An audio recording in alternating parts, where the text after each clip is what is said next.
Alright, welcome back to Missing Persons TV. I'm Brian Ladd with my co-host Deborah. Today's Monday, May 18th, 2009, 10:10 p.m. We're going to be covering 3 cases from 2008, and we won't be covering the new case I did last night. We actually will briefly cover it. It's not posted on the website yet, but it will be tonight. We have a special guest with us tonight, Kevin Doyle. Kevin, are you there? Yeah, hey guys. Hey, you're new to the show. You've been helping us out on the past couple of nights. Can you explain real quickly what you're going to be doing with us? Real quickly? Yeah. Some people know, but in case they didn't get the past couple of shows, just give them a brief update of what you're going to be doing tonight. Yeah, no problem. Basically, I do a few meditations hours before the show begins, and I write down possible important information from my meditations concerning the cases that Brian and Deborah will be presenting this evening. Okay. Thank you. Mm-hmm. All right, so we have 3 cases tonight. They are as follows. Case number 619, Claudia Alexander, 620, Lisa Wright, and case number 622, Jessica O'Grady. Deborah, you said that I think you were saying something about, I think, case number 620, Lisa Wright. Apparently she's not really missing. Is that the case we're talking about? Right. The correspondence that you have in the case file, along with what I found on the internet, is that her mom knew where she was. There was articles about it. In her teens, off of the man. At that point, it kind of becomes more of a squabble between mother and daughter. Okay, we'll bring. We'll still where she is, and she's not missing anymore. Okay, we'll cover the case real quick. Since we got the graphics up, we'll just cover it briefly. Just what the dream drawing said. Then if you want to put anything out, whatever. Kevin, I know that you worked on the case. I'd still like to hear from you. But let's get started with case number 619. 619 is for Claudia Alexander. The graphic should be on your screen right now. The case was requested to be open on May 15th, 2009 by Erica. I got the case opened the same day, I believe. Did I say 2009? 2008. Yes. Okay, in 2008. Deborah, what information do we have for Lisa? I'm sorry, Claudia. That's I've got the. Okay. And this case is for Claudia Alexander. Yeah, hang on. I kind of messed up something here. I was actually reading case number 620. So anyways, I'm sorry about that. Case number 619 was opened on March 24th of 2008. Deborah, what information do we have for Claudia? Claudia Alexander has been missing since May 12th of 1994. She's missing from Portugal. Her date of birth is March 13th, 1987. Brown hair, brown eyes. Like I said, missing from Portugal, so she is Portuguese. She has a scar measuring about 10 centimeters on her right thigh, a scar on her lower lip, and a scar on her finger. It does not specify which one. She is another child that it states in the database that she's missing while visiting with the father, like the case we were discussing, Sophia. That's, what it was listed as, abducted by the father. This is the same type of situation. You want to share what you have on this one, Brian? Yeah, sure. I have 2 dream drawings. Again, another Portugal case. Fortunately, I think this one is not related to the stuff that we talked about earlier as far as trafficking goes. The first dream drawing says, on a white wall, road in the number 125. It looks like the symbol of, I've seen the symbol before. I'm not exactly sure what it relates to. If you guys know what it is, please let me know. It's like this in a dot in the middle, something to do with women or something like that. It may not be related at all. I'm just saying that's what it comes to mind when I see that. But it says on a white wall. Looking at that, it could almost say DNA. But that wouldn't make. It either says DNA on a white wall or on a white wall. I have it written down as on a white wall, and then a road number 125. The second dream drawing says works at a hotel Mexico, Cancun Dreams, Ferro, F-E-R-R-O, she got out of Africa, brother 13. You know, I'm going to take back what I said about abduction. Here's what it says on the bottom. That's why I'm going to say that. I think that Claudia is alive and could work in a hotel in Cancun, Mexico. I think she was abducted and taken to Africa, and somehow she managed to make it to Mexico. She might have a brother that is 13 years old. I do not know what's on the white wall. Looks like the letter Y with a dot on it. That's the letter. That's the letter I was telling you about. That could be a symbol or something like that. So it is possible that she could have been abducted. Kevin, what do you have in this case?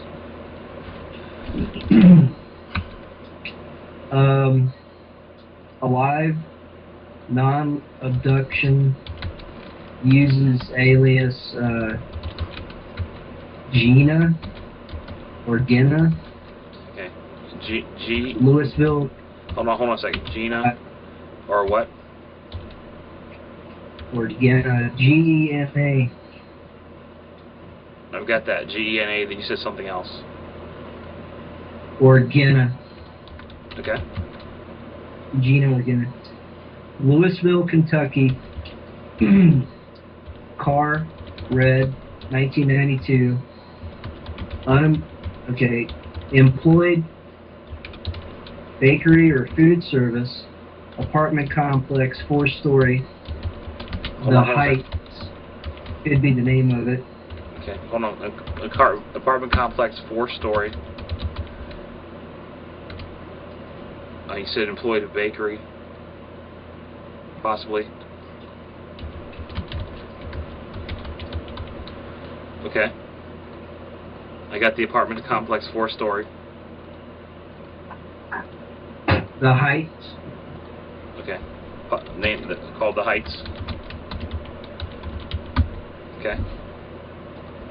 Possibly called you mean the name of the apartment complex, right? I think so, yeah. Okay. Boyfriend, employed, construction, road work.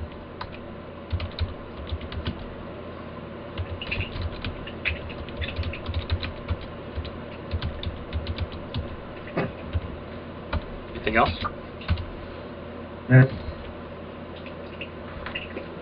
All right. Thanks, Kevin. I checked my email. Is that email from you? Does that contain your notes? Yes. Okay, that's going to save you some time. Okay, thanks. Okay, moving on to case number 620. This is Lisa Wright. Let me get the graphic up real fast. This case was requested to be open May 15th of 2008. Said it was done the next day. Deborah, this was the case that was requested to be opened by Erica. Deborah, what information do we have on Lisa and if she's really missing or not? Due to what was listed in your file and it not being listed previously on the forum, it's one that I did not add because she was not legitimately missing when her mom knew where she was. So I don't have anything to share. Sorry. That's all right. What I have two dream drawings. The first one says, Lisa's coming home. The call is not from Ken, 47 miles southwest. English Channel, Dover Tunnel. And number 3, 2 days, and then 4x3. That is a drawing of something, possibly a garage or something like that. That's the only drawing that's on the first page. The second page says shop, number 7, Brick Church, 2.4 M, assuming that might be miles. Stay home. And that's what I have in there. There's some correspondence on here. This talks about Lisa Wright not being seen by her family, but if you found some other information, that's good. Kevin, what do you have? Okay, for Lisa Wright, 4 to 6 years old, dead, murdered, sexual assault. Hold on.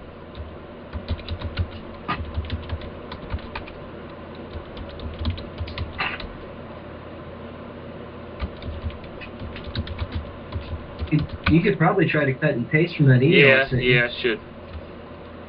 I should do that. I'll do the next case. I'm on a roll here. Go ahead.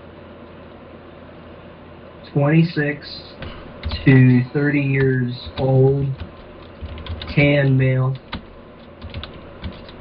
dark hair. Okay. Knoxville, Tennessee area.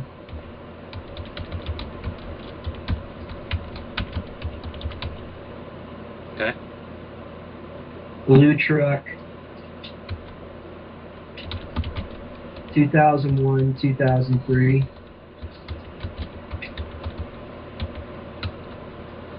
White male.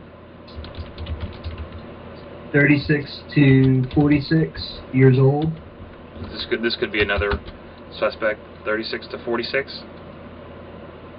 Yeah. Okay. It's definitely involved, yeah. Okay. From what I got.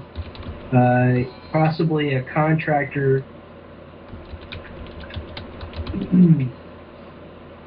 for a glass or windows business, which, from what I know of, this isn't from my meditation, but from what I know of being in the glass and windows business, you could make a lot of money as a contractor.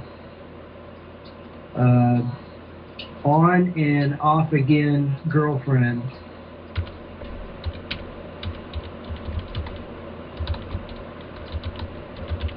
Okay. Murdered 1 to 3 others.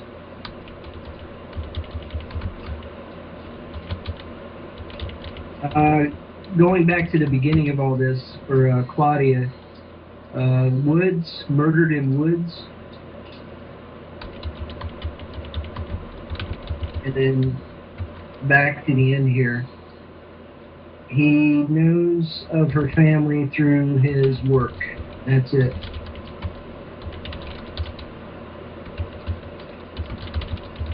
All right, thank you, Kevin.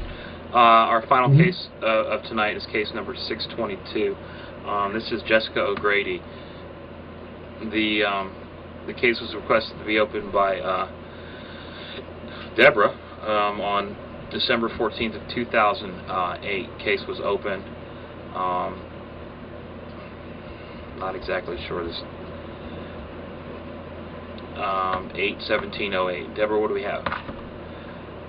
Actually, Brian, this is the first case you opened when you started doing your own cases again, on your own. Mm-hmm. Oh, this was and, you. Helping you. So this was an email request. Okay, from you. I sent it to you. It was submitted by a reader. Okay. I don't remember at this point who it was. Okay. This is for Jessica Brady, missing since May 10th, 2006 from Omaha, Nebraska. 19 at the time that she went missing, 5 feet 9 inches tall, 135 pounds, brown hair, hazel eyes, white female. She made a call from her cell phone just before midnight on May 10th of 2006, stating that she was going to the 120th Street and Blondo Street area. They found her car shortly after she went missing. In August of that year, actually on August 7th, they accused, actually at that point, someone named Christopher Edwards, 19 years old. He was Jessica's boyfriend, of killing her. Jessica's blood was found on 2 different swords that they recovered from Christopher Edwards' home. Actually, he lived with his aunt. They recovered 2 swords, 2 different swords, and they found her blood on the headboard, the mattress, the comforter, and the ceiling in his bedroom. There were more locations that, it was quite a mess. They set the trial then for December of that year. In March of 2007, he was convicted of second-degree murder. They have not been able to locate her remains. I'm not sure if you recall, Brian, we spoke with someone from the Omaha, Nebraska area, a reader, and we were doing mapping and looking over some areas. We were looking like by a creek behind a church of some sort back at that point. There's map links and stuff posted. We had hoped that this person would provide photos of the area, possibly, email them in so you could post them. Do you remember when we had that conversation? Sort of, yeah. I'm looking at the case file right now. That person, with some other people that he followed missing person cases with, would be out, hopefully conducting some searches, rounding up volunteers, or, working on getting posters out when people go missing and that type of thing. So you want to share what you have on this one? Yeah. Thanks. And Kevin, I've got your notes on here, so I won't be typing. Thank you. Much easier now. Okay. It says he does not know where Jesse is. The word PACHUN, red underwear is hidden by police, black box, metal cane. I do remember this. The next one says P Creek, she is not alive, metal box, again, 999, River Benson, Omaha, 7-day church. I believe that's when we were talking about the Seventh-day Adventist Church or whatever we were talking about. Am I correct, Deborah? Right. Okay. Right. We actually located on a map. And there was only one, wasn't there? Right. Right. I believe the links are posted on your case file. Okay. And as far as the case with Jessica goes, too, there was speculation that she was expecting at the time that this happened. And he actually the boyfriend tried to use as an excuse that she had a miscarriage, possibly, and that was from the blood. Oh, okay. Yeah, I definitely remember this case now. Very, very sick case as far as what had happened, the amount of blood that was found and stuff, right? Right, and the location. I mean, it was on the ceiling, it was on the nightstand, it was all over the whole room. Okay. And based on that evidence, they had to come to the conclusion that she sadly was no longer with us because of the amount and the locations of the blood. I think we went into this blood spatter discussion and a lot of other things. Blood can't be on the wall and on the ceiling unless something, somebody did it and violently. And that's what I was thinking. Possibly this cane or whatever that I had would may have been used. Anyways, the third dream drawing says brown water and then church again. To me, I think we came up with the conclusion that that's a trash can chained to a tree, and you kind of only see that in like parks in areas like that where they have the trash cans, I guess, chained up so nobody steals them or whatever. And it's brown water. We do have some maps and a location, and that location would be 13512 Discovery Drive, Omaha, Nebraska. Am I correct there? That's what's on the MapQuest. Would that be the church? That's what I'm referring to, correct. Right, and then there's a creek that runs right by that, so that could be very well where she may be. But I think from what we came up with, there's no doubt that she is deceased, and this person is responsible for her murder. I know we discussed some other things too. We spent a while on this. Yeah, we did. There are some of the work that we did is posted. The maps are posted. Well, a few of the maps are posted, and that one location is posted. And there's been no updates or anything. No, there has not for Jessica. Okay. All right, Kevin.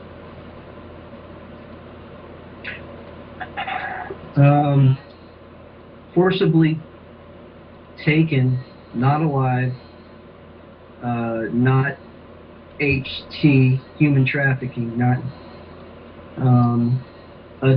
abducted by more than one person, sexual assault by abductors in U.S., Texas, 1976, blue Monte Carlo or Mustang, 42 to 46 years old, John H. or Heitenberg. That's it. Okay. Thanks, Kevin. I have all those notes. They're posted. They're now up on the case file too. Okay. I want to thank you again, Kevin, for your help. Anytime that you want to come no problem. on, you're more than welcome. Deborah, yeah, I do remember this case. I think some of what we're talking about is posted in the case file. And this is pretty sad stuff here, but Deborah, is there any other searches do you know of for her? No, not that I know of, and there's not a whole lot of news articles or anything for Jessica out there. Okay. Well, we do have a pretty specific location. If anybody wants to check that out, that's all I have on this case. But I hope that she's found. This one doesn't look good, though. All right, anything else for tonight? No, I don't think so, for the obvious. Kevin? I was just Googling John Heinberg, not Heitenberg, but Heinberg. Mm-hmm. And I couldn't find it on the website, but it's something to do with the government or U.S. Department of Defense, but that's it. Okay, can you send me that link and I'll put it on the case file too? Okay. All right, thanks, Kevin. Deborah? Yep. Deborah? Yes? Oh, Aji, you got him tonight. I put his picture up there for you. Okay. Little dude's name is Aji Desir. He's been missing from Immokalee, Florida since January 10th of this year. Immokalee is a farm workers village. Aji's family is Haitian Creole. He is developmentally disabled. 6 years old, functions at approximately age 2.